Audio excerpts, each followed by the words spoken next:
Hi all, welcome back to my channel Geetho style. இன்றைக்கி இந்த வீடியோவில் நல்லா யம்மியான டேஸ்டான பேக்கரியில் வாங்குகிற அதே டேஸ்ட்டோட பிளெயின் கேக் இல்லைனா இது டீ கேக் சொல்லுவாங்க. அவ்வளோ சாஃப்ட் அண்ட் ஸ்பாஞ்சியாக இருக்கும்.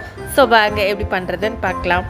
ஃபர்ஸ்ட் அதுக்கு ட்ரை இன்க்ரீடியன்ட்ஸ் எல்லாத்தையுமே ஜலிச்சு எடுத்துக்கலாம். ஸோ அதுக்கு ஒரு பவுலில் 2/3 கப் அளவுக்கு மைதாவை நல்லா ஜலிச்சு எடுத்துக்கோங்க.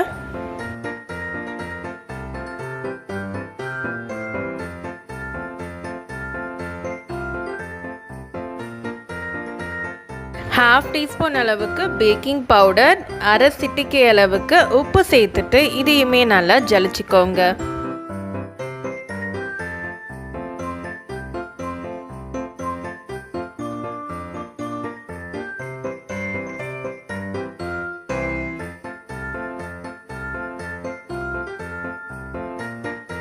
தென் 5 இன்ச் அளவுக்கு இருக்க டின்ல ஆயில் நல்லா ஸ்ப்ரெட் பண்ணிவிட்டு இதில் பட்டர் ஷீட் போட்டுக்கலாம்.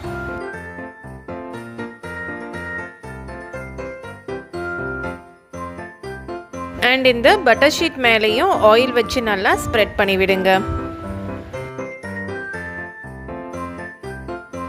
தென் ஒரு பவுலில் 2 ஹோல் எக் சேர்த்துக்க போகிறோம்.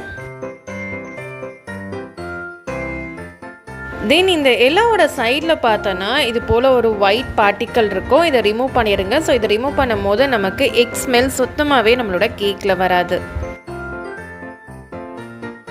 தென் இதை ஒரு பீட்ரு வச்சு நல்லா பீட் பண்ணிக்க போகிறோம். பீட்ரு வச்சு பீட் பண்ணும் போது ஸ்லோ ஸ்பீட்லேருந்து ஹை ஸ்பீடுக்கு போங்க. சப்போஸ் பீட்ரு இல்லைன்னா ப்ராப்ளம் கிடையாது. விஸ்க் வச்சு கூட நல்லா இதை மிக்ஸ் பண்ணிக்கணும்.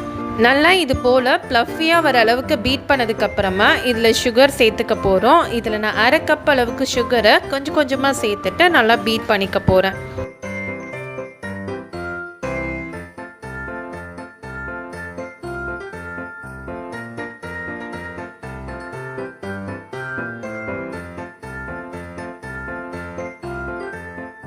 பீட் பண்ண உங்களுக்கே தெரியும், கலர் பார்த்தோன்னா ஃபஸ்ட்டு டார்க் எல்லோவிலேருந்து பேல் எல்லோ ஆகும். தென் இது போல் பார்த்தோன்னா நல்லா ஒயிட் கலரில் சேஞ்ச் ஆகும். இது போல் நல்லா பீட் பண்ணி எடுத்ததுக்கப்புறமா இதில் நம்ம ட்ரை இன்க்ரீடியன்ஸ் சேர்க்க போகிறோம்.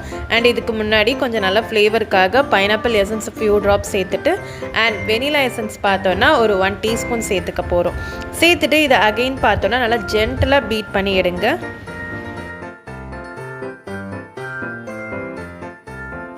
இது போல் நல்லா பீட் பண்ணதுக்கப்புறமா நம்ம ஜலிச்சு வச்சுருந்த எல்லா மாவையும் கொஞ்சம் கொஞ்சமாக சேர்த்து கட் அண்ட் ஃபோல்டில் தான் மிக்ஸ் பண்ணி எடுக்கணும்.